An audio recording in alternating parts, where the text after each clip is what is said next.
Monkey Mines marks the Kong's first steps outside their familiar jungle home, and the first look at what impact the Kremlings have had on the island. And if you look closely, you can start to piece together the Kremlings' history, why they want the island, and maybe even what set them against the Kongs to begin with. This is part 44 of Overthinking Donkey Kong Country. Monkey Mines kicks off Act 2 of Donkey Kong Country. There's a literal crossing of the threshold moment in Winky's walkway, after which Monkey Mines front loads us with information about the Kremlings and their way of life. We go from the Kongs world, the safe, familiar jungle, to their diametrically opposed enemies, the relative unknown of the mines. As Blake Snyder puts it in his book Save the Cat, Act 1 is thesis, Act 2 is antithesis. We learn a lot about the Kremlings over a very small period of time here. We see what they've done to the island and what they want from it in Minecart Carnage. We see their wasteful short-sightedness in Bouncy Bonanza. We get scared and confused by the Rock Crocs in Stop and Go Station, but some light is shed on them in Millstone Mayhem, where we see just how deep into Donkey Kong Island the Kremlings' roots go. And with the boss, Master Neki, a picture starts to form of the allegiances between the Kremlings and some of the island's inhabitants. But before we go deeper into the individual levels, let's take a quick look at the overworld. First thing I notice is how the Monkey Mines overworld doesn't fit at all with our picture of Donkey Kong Island. It's just sort of floating in the air. Looks to be super high above sea level too. One theory I've got is it's got its back to us in the overworld map. This kind of makes sense because in the background of the Monkey Mines overworld, there's nothing but sea and sky. So it stands to reason that the rest of DK Island is behind us. It's got holes though. For starters, the bridge from Congo Jungle should be on the right side, if that were the case. Let's just ignore all this for now. What else can we glean from the overworld? There's quite a drop from the bridge where Winky's walkway is, which makes me think that maybe Congo Jungle is a fairly isolated part of the island. And that this is the only real way in or out. That would also explain why the Kongs were so oblivious to the Kremlings' activities for so long. It also makes me think that maybe Congo Jungle is like the El Dorado of the island, the sweet spot. Could possibly explain why the Kremlings want it too. Maybe they're looking to move in. Or maybe there's untapped ore in the area. I don't know. Not a whole lot else to say about the first half of the map. It all looks fairly hot and dry. The caves appear to have been formed naturally, and there are some awesome looking sand-coloured shrubs littered around the place. On the right side of the map, we see the Kremling ruins built into the side of the rock. The impression I get is that the ruins probably go quite deep into the island. It would be so cool to see underground Kremling ruins, kind of like a mix of the temple and cave level themes. I also get the impression that this could be a sacred site to them.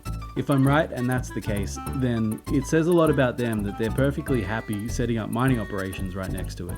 From a gameplay standpoint, Monkey Mines is a pretty solid second world. We get the first of 2 minecart levels and our first gimmick level in Stop and Go Station. Other than that, it adds a handful of new ideas, but keeps one foot firmly in the familiar so as not to overwhelm players. Winky's walkway feels like a soft launch into Monkey Mines. It's the shortest level of the game, and aside from being the first walkway level and introducing the titular animal buddy, there's nothing remarkable about its design.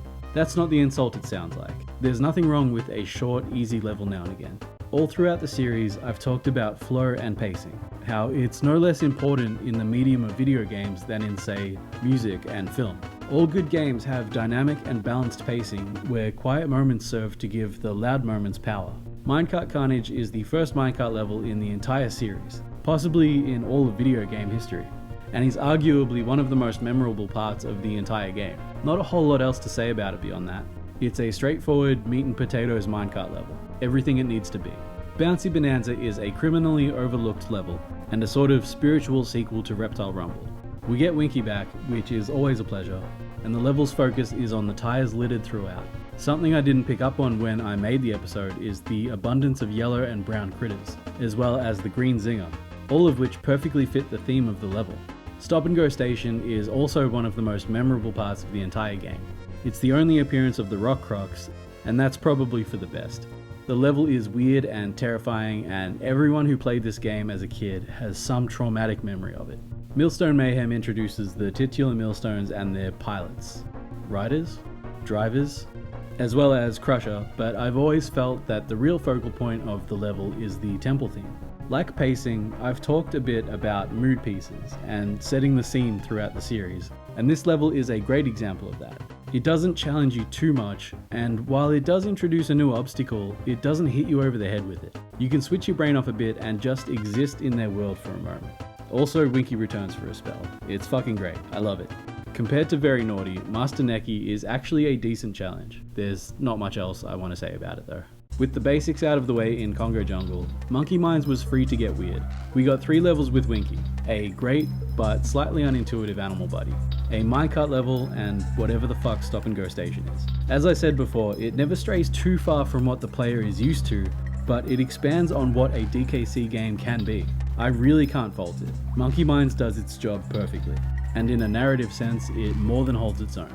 After beating Very Naughty at the edge of Congo Jungle, Donkey and Diddy follow the trail of bananas over Winky's walkway, the bridge connecting their home to the rest of the island. There's a lot to this level despite or even due to its brevity, but in short, this level is symbolic. The Kongs are crossing the threshold into the unknown, and more than that, it's the first hint of the Kremling's impact on the island. It's also the first level that isn't set in nature, and it appears that the Kremlings constructed this bridge over, or more likely through, Winky's home. He appears all throughout Monkey Mines, and the manual describes him as living in damp, dark places, so that all checks out. Once over the bridge, the Kongs follow the trail of bananas into the first mine they see, Minecart Carnage. There they find the long-abandoned minecart system has been partially revived, and is likely being used to help transport the bananas back to the Kremling's base. But because the rails haven't been used in so long, they're in a terrible state, with tons of gaps in the tracks. The Kongs somehow manage. Whether through getting lost or on the trail of the bananas, the Kongs find themselves in a cave.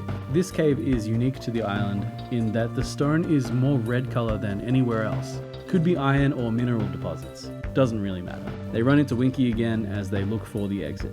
This place has a ridiculous amount of ties in it for no discernible reason. It seems that when the restoration of the old mines began, the Kremlings used this part of the cave system as a sort of dumping ground. Out of this cave and back into the mine shafts, the Kongs arrive at Stop and Go Station. The only known location of the demonic looking rock crocs, it's hard to tell exactly what purpose this area of the mine serves. Could this be a trap set for the Kongs? Could the Kremlings themselves have quarantined the rock crocs here, surrounded by the only known means of stopping them? Are they sentient, doing their part in the mission? Or are they possessed by supernatural forces and robbed of their humanity?